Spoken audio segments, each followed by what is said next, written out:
Good evening, good evening, good evening, everyone. Thank you so much for taking the time to join us on the Black Intellectualism Movement.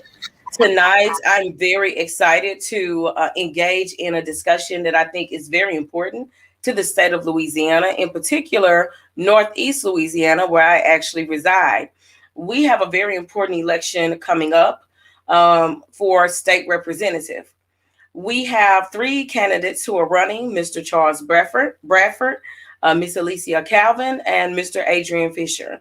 We tonight have with us Mr. Charles Bradford and Miss Alicia Calvin. I'm a little bit tongue twisted, excuse me.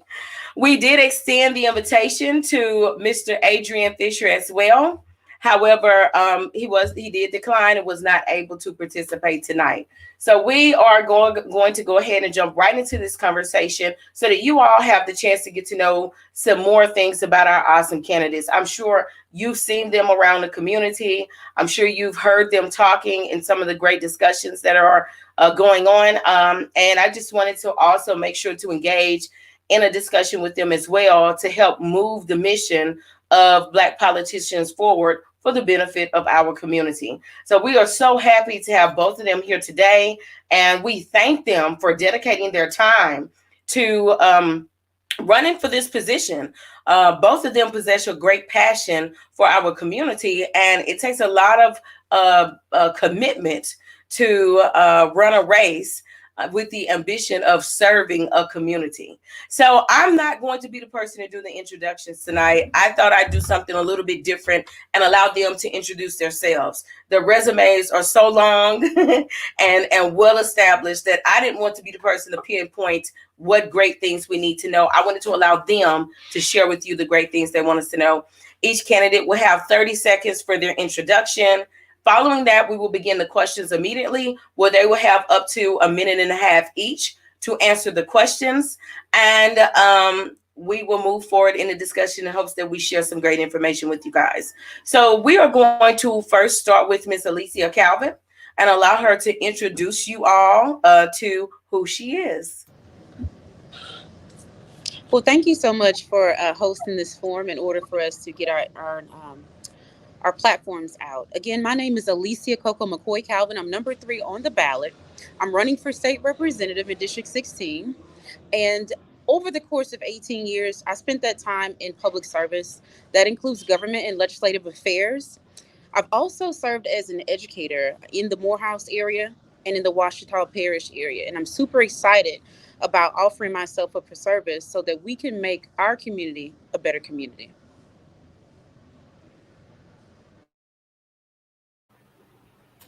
Thank you so much, Miss Calvin. Mr. Bradford, please proceed.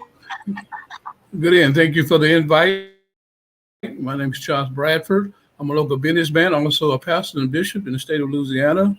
I have, over the past 30, 40 years, served as a community activist and looking forward to serving the community in District 16.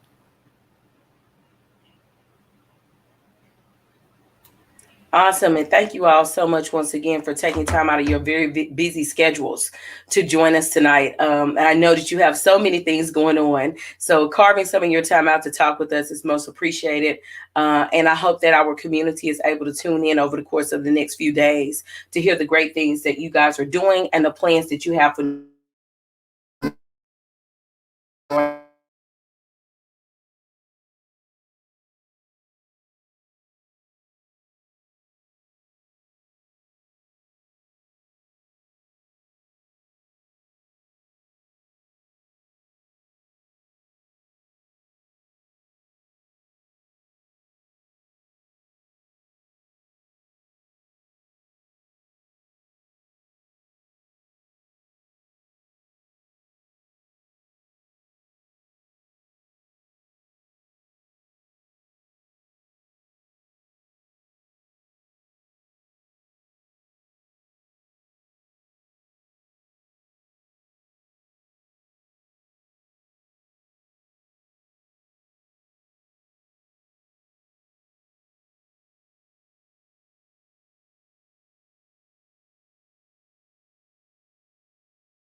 I'm so sorry. We've been dealing with so many technical issues ever since that little storm came through yesterday. We've been up and down with technology. So I was the one who got kicked out this time. So I'm sorry about that. So we're going to go ahead and dive into these questions. The first question is, what do you think is the key to seeing a turnaround in the crime rates of Northeast Louisiana? And we're going to allow Ms. Calvin to answer first and then Mr. Bradford. Thank you for that question. In order for us to turn our community around, the Northeast Louisiana region, we have to offer folks a real opportunity.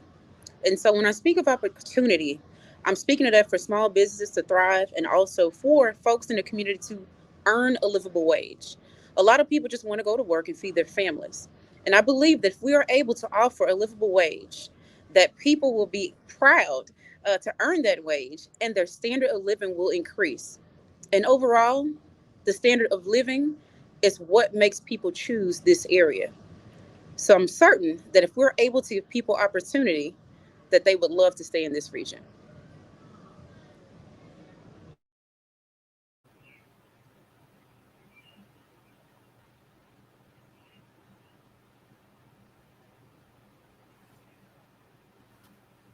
So, Mr. Bradford, same question. I'm sorry. What do you think is the key to seeing a real turnaround in the crime rates of Northeast Louisiana?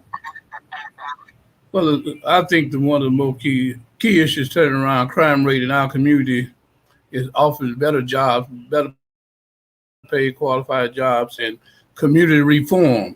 We must start with education our people to let them know that the value of one another. Better housing would be another thing, and respect for one another.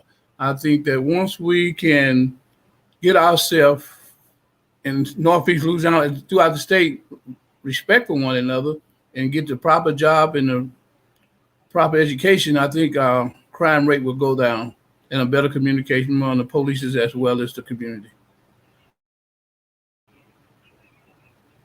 Wow, those were two phenomenal responses, and thank you so much. Very insightful. Our next question. There has been a serious lack of progression in education due to the COVID pandemic. So we're talking about since last year. We've noticed that there have been so many new reports coming out about how students have struggled this year, and just what the effects of COVID has been on our students.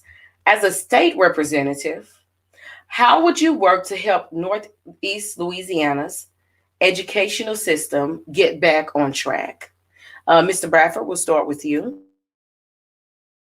One of the things I think first we must think safety first. Safety is a priority.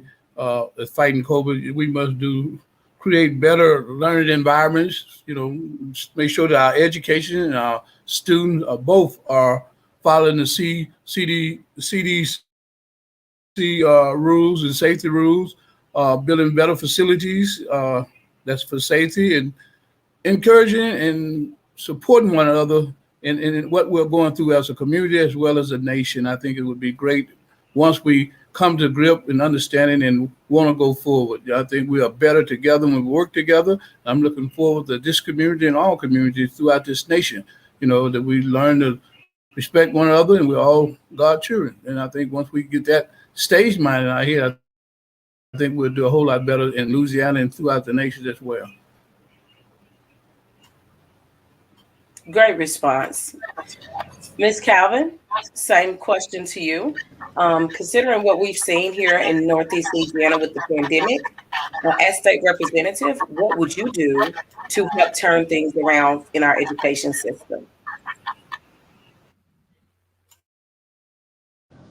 Thank you so much for that question. As an educator, this is a topic that is near and dear to my heart.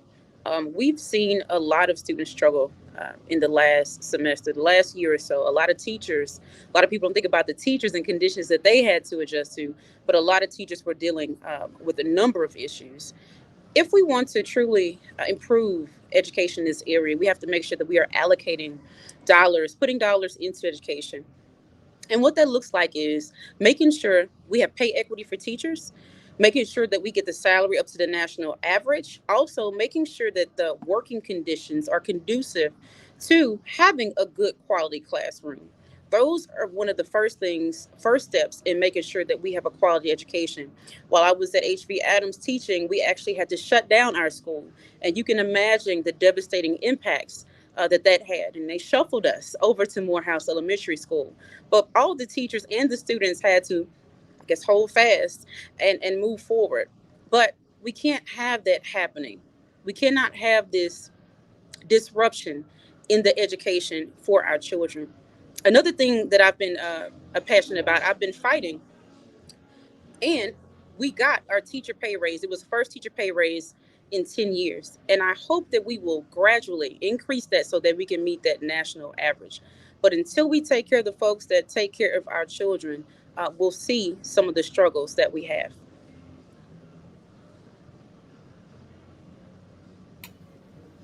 Excellent response as well, Ms. Calvin. You all share some wonderful insight on what it takes to move us forward. So, the next question is one that's definitely been a hot topic, especially across southern states. And I will say that as people of color, I'm sure that this question is important to the both of you as well. So, the subject of critical race theory has been trending in southern states across the country. As a politician and citizen, where do you stand on this subject? And we'll start with Ms. Calvin first. Okay. Yes, you're right. This has been a hot topic around the country. It's one that we have to make a decision about. Do we tell the whole truth? Do we talk about the entirety of what happened in this country? And so far, we see that having a multicultural curriculum is moving us in the correct direction so that we can let folks see themselves reflected in textbooks and other sources that are used in classrooms. Until we're able to own up and comfortably talk about some of the mishaps that have happened in the past, we won't be able to move forward. And our children deserve better.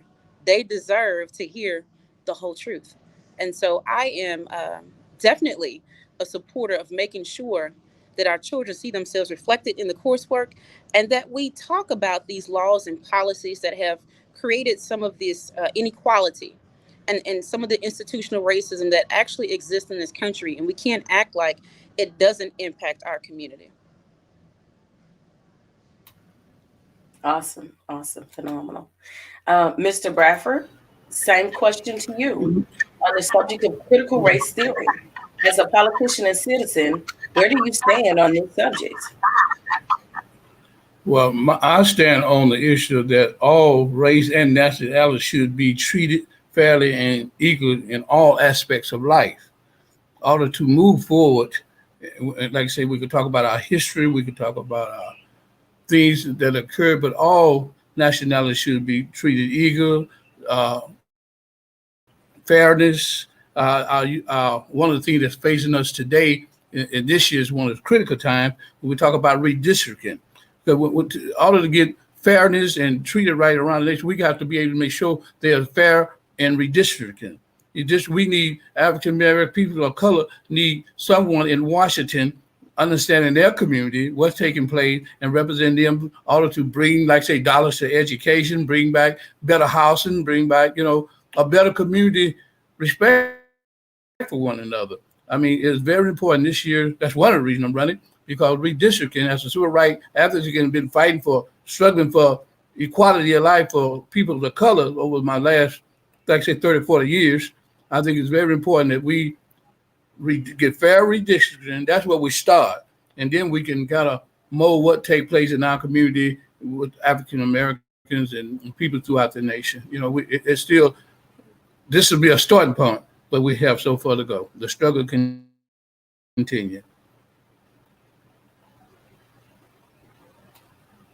Awesome response, Mr. Bradford. Phenomenal statement. So And I must admit, if you've watched the Black intellectualism movement before, I usually get really engaged in these conversations.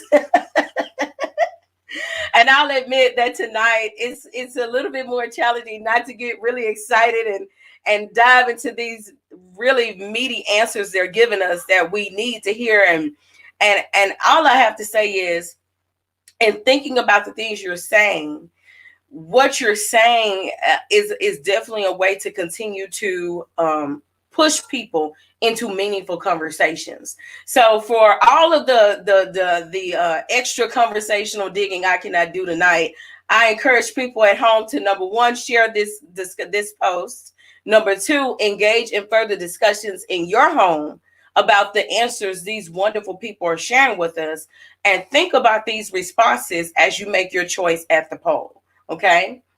So, next question. Northeast Louisiana has struggled to retain high school and college graduates who are natives of this area. They often move to other states and parts of Louisiana, citing that their opportunities are limited here. What do you feel is the key to getting natives to return to Northeast Louisiana? And I think we started with Ms. Calvin the last time, so we're going to start with Mr. Bradford. Okay, thank you. One of the key issues is keeping our natives in the state of Louisiana is bringing better paying jobs. Most people leave the state of Louisiana because for better pay, a better quality of living. We have to make the necessary adjustments here in the state of Louisiana, bringing in corporations, giving them incentives to move into Louisiana, and bring more higher paying job. Incentives let's just use our teachers, for instance. We're talking about education. I'll use an example. Education teachers could come into Louisiana and want to stay if they could give them some incentive home purchasing, a percentage break or something of that nature. Our kids will stay here if they know that their kids can get a better education here. It all revolve around better home, better housing, access to better education make them stay, because you don't want to move your family and stay here if your education system is not up to par. We must take the necessary step to move forward to building our education system second to none here in the state of Louisiana. And I think our kids, when they graduate from high school and college, they'll be more than glad to come back home where their native and their family is. That's why I'm here, to build a better Louisiana.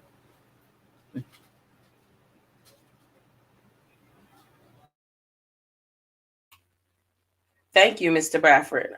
So, Ms. Calvin, same question to you. What do you think is the key to getting natives to return to Northeast Louisiana? All right. Like I was saying earlier, this is about providing an opportunity. A lot of students, college students as well, they graduate with debt, but with no real opportunity or job source income to repay that particular debt. So they are forced to look for opportunities beyond the borders, beyond Northeast Louisiana, and then beyond the state border. Until we are able to attract industry, and I propose that we do that, Bastrop, Sterlington, Collinston, Monroe, all work to aggressively attract some industry here and pair that with our workforce development. And once we do that, we'll be able to have jobs that give folks a livable wage. And our young folks will see where they belong in our community. But until we do that, until we make room, until we provide opportunities, they're going to seek it, whether it is in Texas, Georgia, but nowadays it's a global economy. You could see someone going to London in order to pursue their dream. So we've got to get it right. We've got to attract this new industry, and we've got to provide opportunity and other sources of training for folks to be equipped to take these jobs. Another fantastic response from the both of you all about something that we know is extremely important in this community, and that's how do we get natives to return. The interesting thing about Northeast Louisiana, I'm actually not a Northeast Louisiana native. I'm a person that moved here. And one of the first things I learned about this part of the state is how much people love home. They love Northeast Louisiana. They love being here. They love coming back. All they need in most cases is just one reason for them to come back home, and they're willing to come.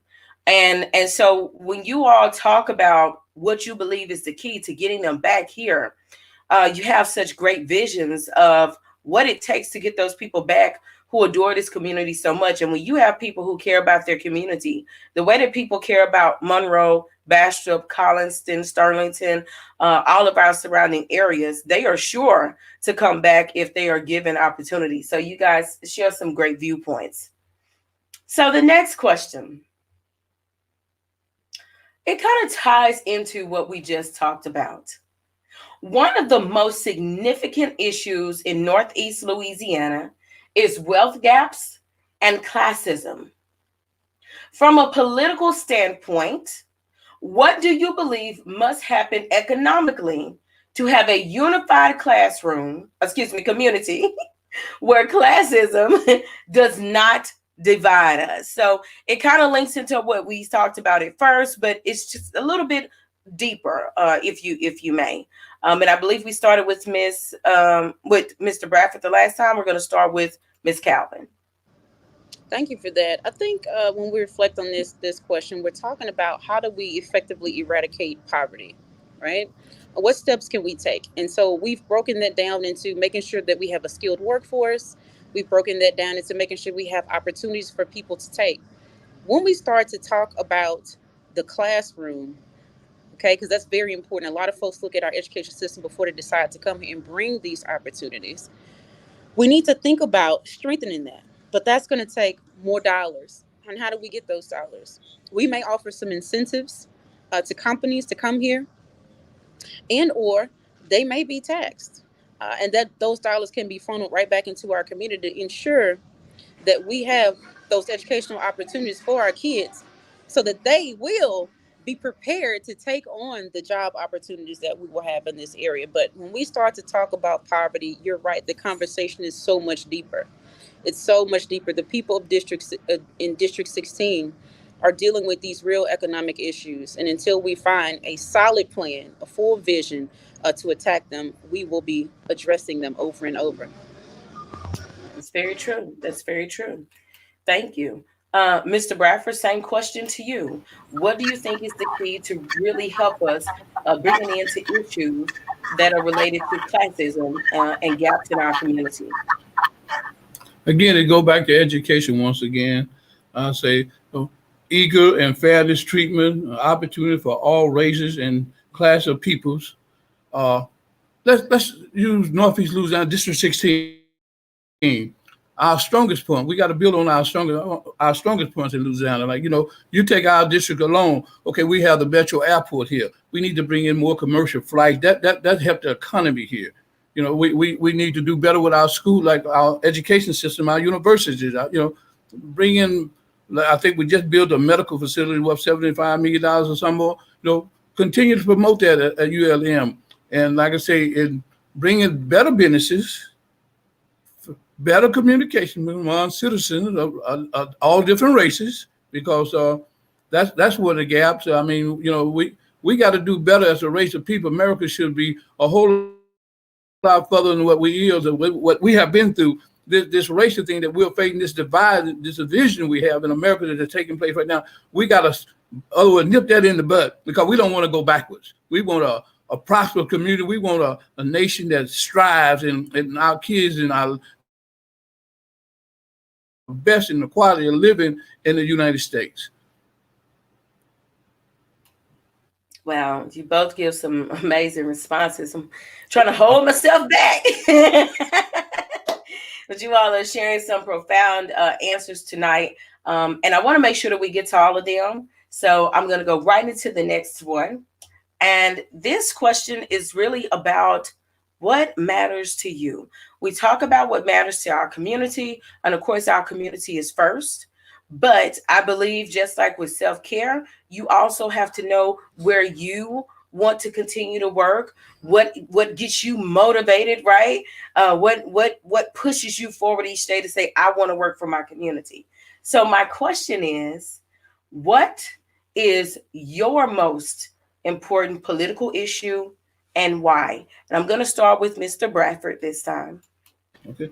One of my reasons I run for, like I said, I beat on education because I know it's the key, and that's very important for growth. You have to have education for growth. Re, Community reform. I want to be able to see that everyone is treated fairly with, on the table. We can do better as a nation, as a state, and that's very important to me. That people of color is treated right, having the same opportunity that others.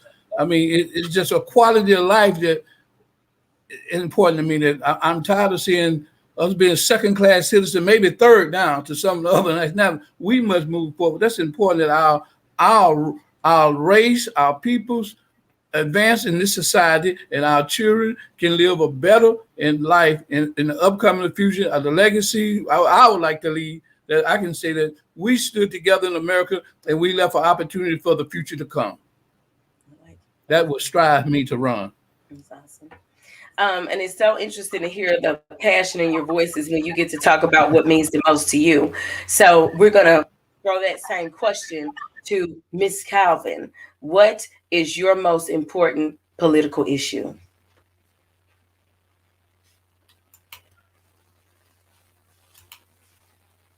You'll have to unmute. It won't even. I think you have it muted on your end.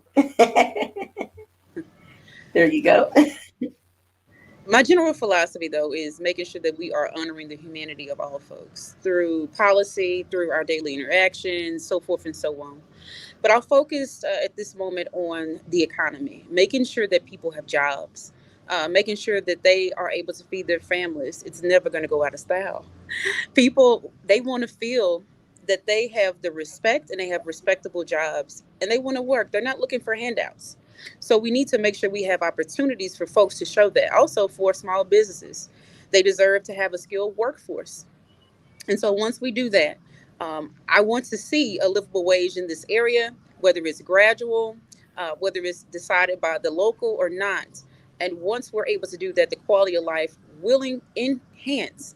And then we'll see people who will choose Monroe, who will choose Bastrop, who will just generally choose Collingston and choose District 16. And if we're able to have sound policy or create those opportunities, those partnerships, I'll be very excited about the future of District 16. I have to admit that both of your answers made me feel like I had warm oatmeal on the inside. I just felt so comforted. Personal passion is always the thing that you want to, hear from the people who want to represent your part of the state. And both of you guys just made me feel like I had some warm oatmeal on a cold morning. So comforted. I love that. So we're going to move to a question that is definitely a hot topic as well right now. We've been talking about women's choices. Even today in the news, there was a lot of ruckus about uh, time off for sickness, for delivery if you're having children, and so women's rights is a conversation that has been very much so in the limelight. I will say probably more than we've seen it in the past few years. So I could not resist bringing forth a question that I think is very important to our state, to women, which make up a large population of Northeast Louisiana. My question is, are you in favor of right to choose, or are you pro-life? We're going to start with Miss Calvin, I think gave the last answer. So we'll start with Miss Calvin. Like, guess they'll say ladies first on that one. So yes, absolutely. I start this letting you know that I'm not a one issue candidate, right? This is definitely a topic that falls under other issues of pay equity, of having affordable health care for women. But when it comes down to this particular issue, I believe in the whole life from the cradle to the grave. But I want you to be very clear about me being a reproductive justice advocate. And as a Black woman, we have not had full autonomy of our bodies. And that's one thing that we need to leave in the hands of women to be able to make those decisions about their futures. Fantastic answer. That phrase, full control of our bodies. So that's something to think about. We hear that phrase bumping around. Thank you for that, Miss Calvin. Mr. Bradford, where do you stand on women's rights? Are you right to choose, or are you pro-life? One moment, Mr. Bradford. Can you unmute over Right there? I to think you. choose still. I mean, when you look at that, that's can you hear me? Okay. I can now. It took a minute to unmute. Go ahead. Okay. Okay. I believe in, I do not believe in women having abortion, but they should have control of their own body and making their choice. I mean, I'm against abortions, like I said, but I think today women are smart enough and intelligent enough to make proper decisions what's best for them. I mean, I know that with all the things that women opportunity that are available to them, they can make the proper choice what affect them. I mean, just we just having conversation. I don't think a woman should be able to just lay around with John Doe and get pregnant and say I want an abortion. Okay, but now if she's raped or something, that's a different thing. Well, I'm just keeping it real. I mean, but yes, she Realness should is what we have. want Answer the here. question to be direct. A woman should have This a is the choice real what she want to zone. do with her body. It's her body. I'm a man. I want a choice to do with my body. But like I said, let's not take for granted. Just say we can just lay around with John Doe and get pregnant and say, "Oh, let's go have abortion." That's not a value. That's not a value to that. But if you're rape or something, a doctor make a decision. Life is life or death decision. You know, that's a different thing. It's her choice, and I respect a woman's choice with her body. Mr. Bradford says he respects a woman's choice with her body. So, thank you guys for answering that question. I know that in this state, it's often hard for us to get a conversation going about that because we live in quote unquote the Bible Belt. But I believe that it's an important conversation that we must have because we have a large population of women who need to know where they stand and where their representatives stand. So, thank you all for those great answers. Next question. Which of your specific experiences or training do you feel has best equipped you to be state representative and why? Mr. Bradford, we'll start with you.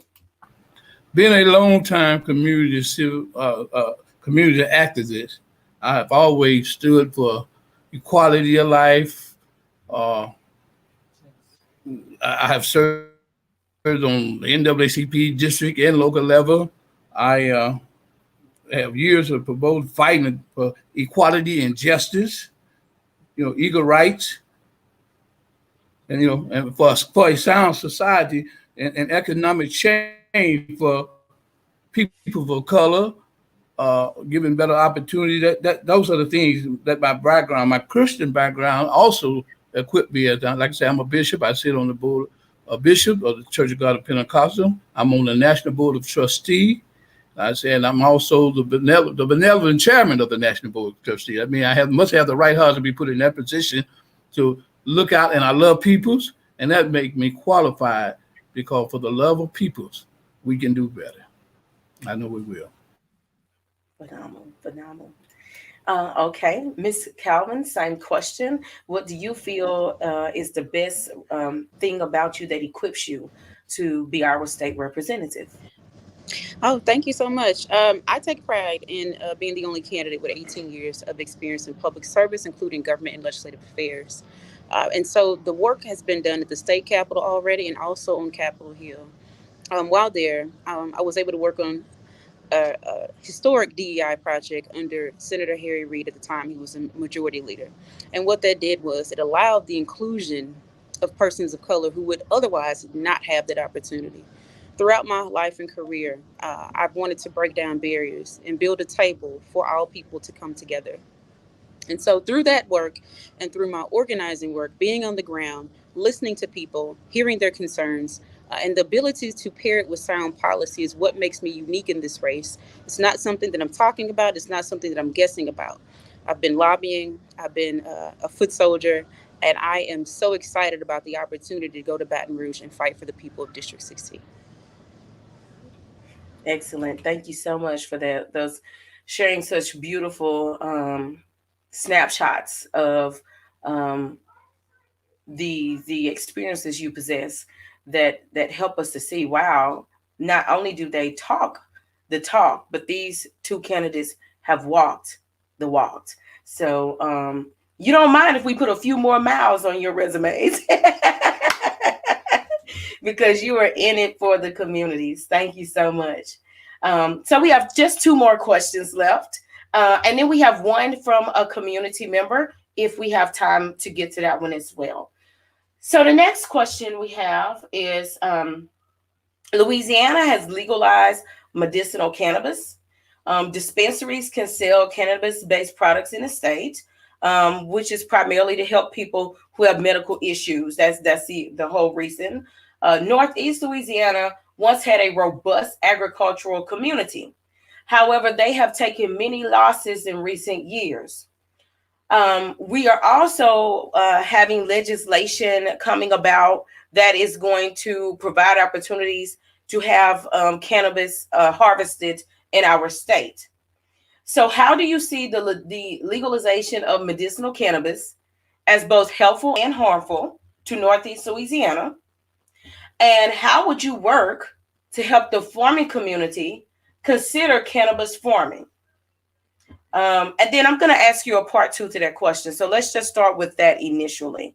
What do you think about the legalization, and how would you be willing to help our farmers consider growing cannabis? Ms. Calvin, we'll start with you. Okay. The legalization of cannabis is a step in the right direction. In our community, there have people who've been over prosecuted for these nonviolent offenses. And so now that we are legalizing it, we must deal with the issue of the decriminalization of this. So now we know that the taxpayer bears the burden, and I believe the Republicans and Democrats alike see that there is no value in holding people in jail cells. So we're moving to a different type of consequence for possessing marijuana. As far as the farming community, I would be elated if they were able to be cut in to be growers in this area, because that would allow them a stream of revenue that would hopefully help them to be able to take food from the ground and actually put it in local restaurants to provide great quality food, fresh food for people in our community. Thank you so much, Ms. Calvin, for that great answer. Mr. Bradford, the question again was, how would you support our local farmers by in getting into cultivating cannabis? And what are both the pros and cons of legalizing medicinal cannabis in Louisiana?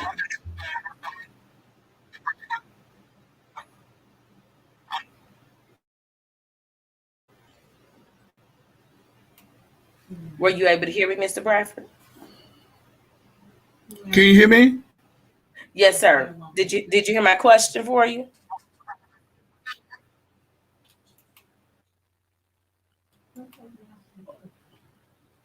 I'm sorry, I could hear you. Were you able to hear my question? Yes, yes, I think my answer. I'm hearing the right question concerning the growth of marijuana. Okay, Yes, sir. Medicinal my cannabis. answer to that question. Yes, yes, yes. My answer to that is yes and no. I think it's helpful in medical use. I mean, it could be very helpful in growing it, and no for recreation use because it could be misused and put some people at disadvantage. I mean, if the doctor feel that you need it, that's fine. For the growth of farmers, I think farmers should stay to the growth of growing food. We need to bring good food, good vegetables to our markets and to our community. Uh, I'm willing to maybe help farmers. You know, they grow food now. They're getting they're not using much of the land they have where they're growing food into different facilities. I can't call it a proper word right now. Excuse me for it. But yes, I think the farmers should be definitely helped in the growing of food. I think this is the bread basket of the world. I think we should be able to supply food to the people. There shouldn't be any hunger in the United States. anywhere else. Our farmers does a pretty good job, but I think at some time they need to do more. And I'm awful proud of our government because we usually work with farmers hands on. And you know, and that's basically where I think the farmers will do real well, and I support farmers 100%. And for the use of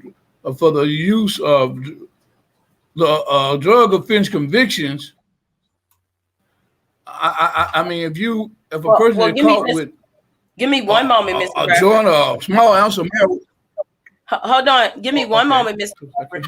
I am going to ask that part. I didn't want to run all the questions together Okay. on you guys and give you too much. But since you are ready for that one, I'm going to go ahead Oh, and okay. introduce that question so everyone can know. And I'm Okay. going to allow you to get your response. Look, that's okay, Mr. Bradford. That's how we want it. Ready to roll. The next part of that discussion is, in addition, what do you think this state should do with offense convictions that are only based on marijuana, and why do you feel that way? So you can go ahead.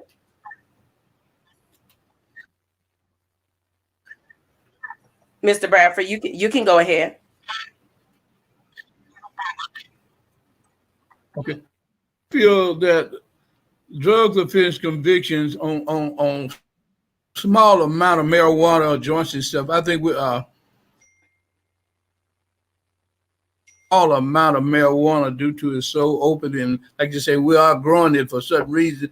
Uh, I think the court should take definitely a different perspective on lowering the bonds. I think we have too many people incarcerated on little smaller marijuana. Now, if you're coming across the line or you traveling with 100 pounds of marijuana, you got other aspects. You're thinking to do something else. Okay, now I mean, you know, that's the court should take a different approach. That's a different perspective. But if you catch Right. little John Paul in the car smoking a joint and you want to give him more time than you get a guy with the 100 pounds, I think our court should be fair about it. They should look at the weight of it, and definitely be more, you know, more open to, like I say, when it hurts our community because it seems like we get the worst of it. I mean, bonding should be lower for small amount of marijuana. I mean, we're filling, we incarcerating, we're filling up our institution on little bitty stuff, and that's really tearing families apart. And I think, but like for a small amount of marijuana, I don't have. I think the bonds and stuff.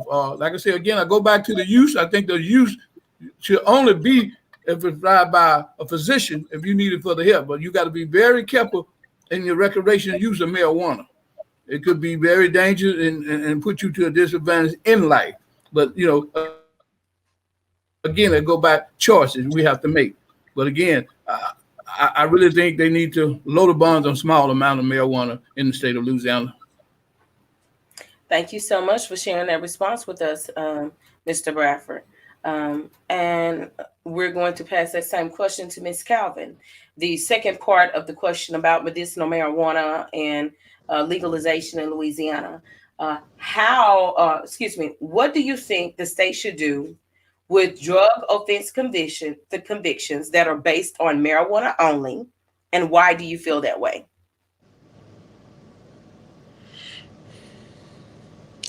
I guess now that we have given folks the opportunity to go into the business of cannabis and marijuana, I think that we should do what serves us all.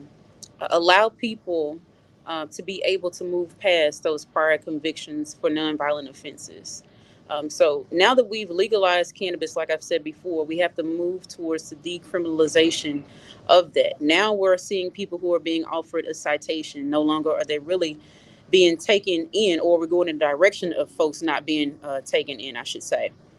And so, since we've moved or gotten to this point dealing with cannabis, there's no reason why we should have jail cells filled with people who have nonviolent offenses. And now people are able to go into business for that same thing. What it does is it disproportionately affects Black and brown communities across this country. And in particular, we know that Louisiana has had a problem with incarcerating more of our citizens than anywhere else in the world at one point, and then we moved down to number two. So it would be in my interest, going down to Baton Rouge to advocate for just that, for lesser penalties for nonviolent offenses in possessions of marijuana and legal cannabis. We cannot allow them to have this be a one-sided thing, disproportionately affecting Black and brown folks. Thank you guys. I'm going to actually go ahead and throw in the question that came from the audience because it ties into this and you kind of already answered it. So if either one of you would like to answer it, you can. But if you feel you've already responded to it, of course, you don't have to because we've kind of already discussed it. But Jessica Potts says that Louisiana is currently a medical cannabis state. Will you vote for adult use in Louisiana with an increase in the cultivation facilities? So right now there's a limit on how many facilities can actually process the marijuana that is being used for medicinal purposes in Louisiana. So if the option came to the table again to increase the number of cultivation facilities here in the state, which does also increase money, would you vote for something like that? Or would you say, no, we don't want to increase the cultivation facilities, which is basically the facility that is between the farmland and the doctor's office or the provider? I would certainly be in favor of the increase in the cultivation facilities, particularly if we were going to have a certain amount, if we're going to provide equity, right? A certain amount of those new facilities being allocated, designated to minority folks in the state. As said before, we have been disproportionately impacted by the sale of marijuana, possession of marijuana. And if the same people or other people in the community have the capacity to be in business and do this work, I'm all for it. Awesome. Mr. Bradford, did you have a response that you wanted to share for this question?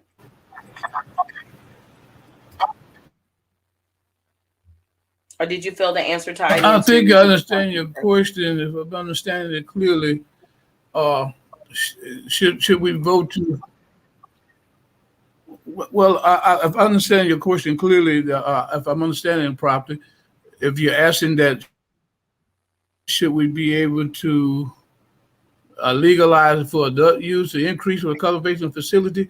If we need it for a medical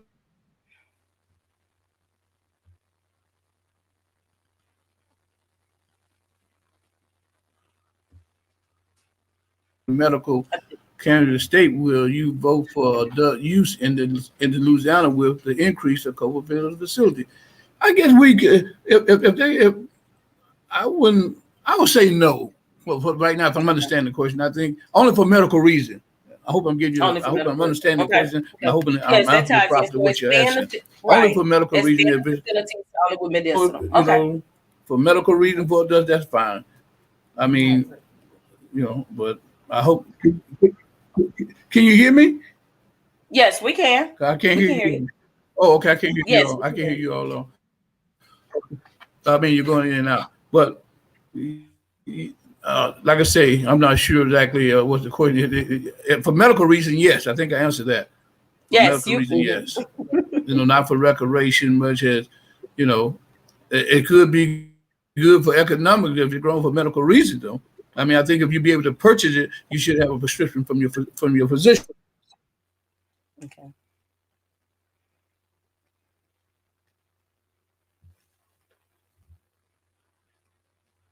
Okay. I think his screen has frozen a little bit, but I feel like he did complete that answer. So we're going to go ahead and move into the closing. And he just may have to go in and come out. Can you hear us, Mr. Bradford? Can you hear me, Mr. Bradford?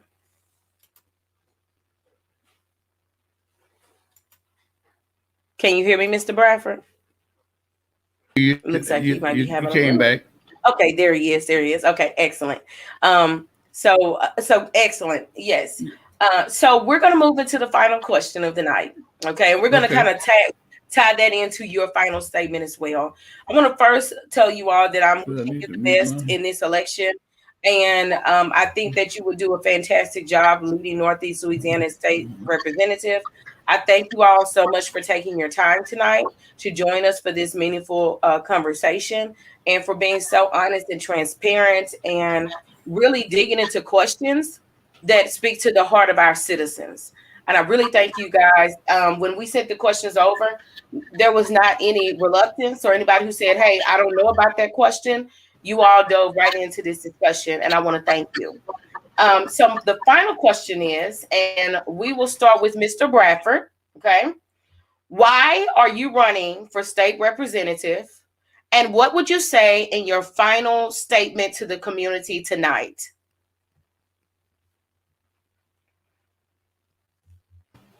Lord. Can you hear us, Mr. Bradford?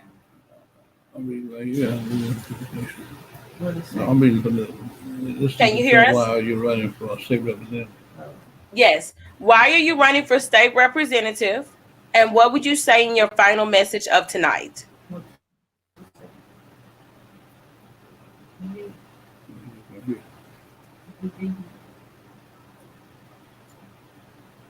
Can you hear us, Mr. Bradford? Okay, I'm going to mute him for just a minute, and we'll start with Miss Calvin, and we'll come back to Mr. Bradford, okay?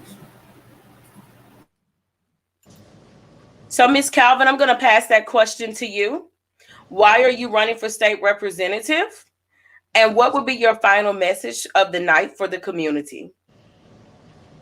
Well, thank you again, Jamie, for hosting this forum in order for us to get the message out for voters to be very informed about the folks who are on the ballot. Again, my name is Alicia Coco Calvin. I'm number 3 on the ballot, and I'm definitely running for state representative in District 16. I'm doing that so that we can provide opportunity, not only for businesses, but for families. I believe that once we're able to get a livable wage in this area, we will see a decrease in crime because we've had an uptick in crime. Also, I feel that I'm going to be fighting for dollars to go into healthcare, particularly for the Medicare program that takes care of our elderly. They took care of us, and we should take care of them. Now, in the age of COVID, people really realize, Republicans and Democrats alike, realize the importance of affordable healthcare.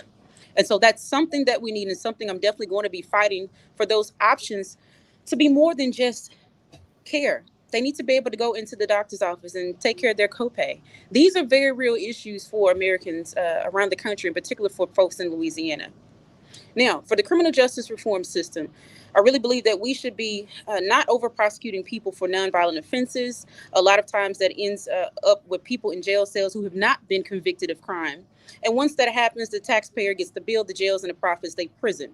That shouldn't happen. I am definitely on with the Ian Cash bail in this country because it does send people's lives in the wrong direction.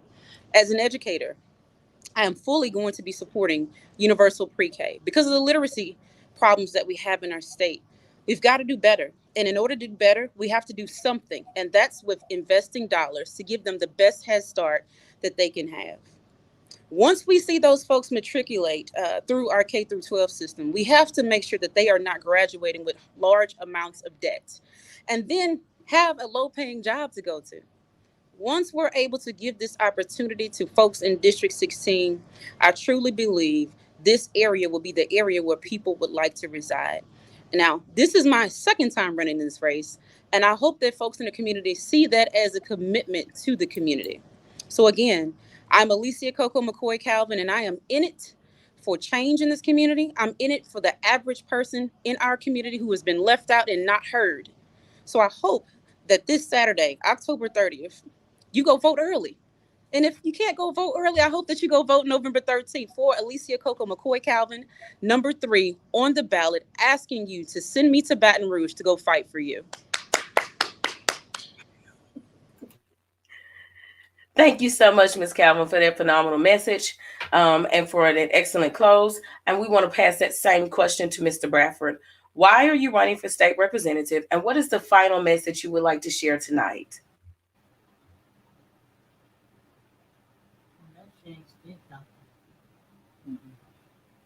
What's going on? Still froze out. Froze out.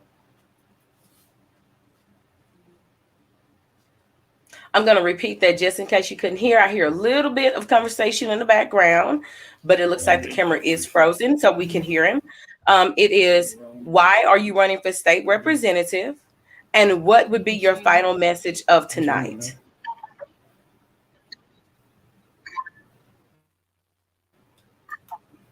Can you hear us, Mr. Bradford? Are you able to hear us? Final message.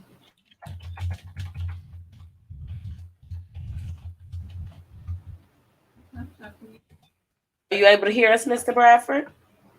Definitely want to allow you to share that final message of tonight. Can you hear me? Yes, I can. I don't hear nobody. Yes, we can. Are you able to hear Mr. Bradford? Are you able to hear?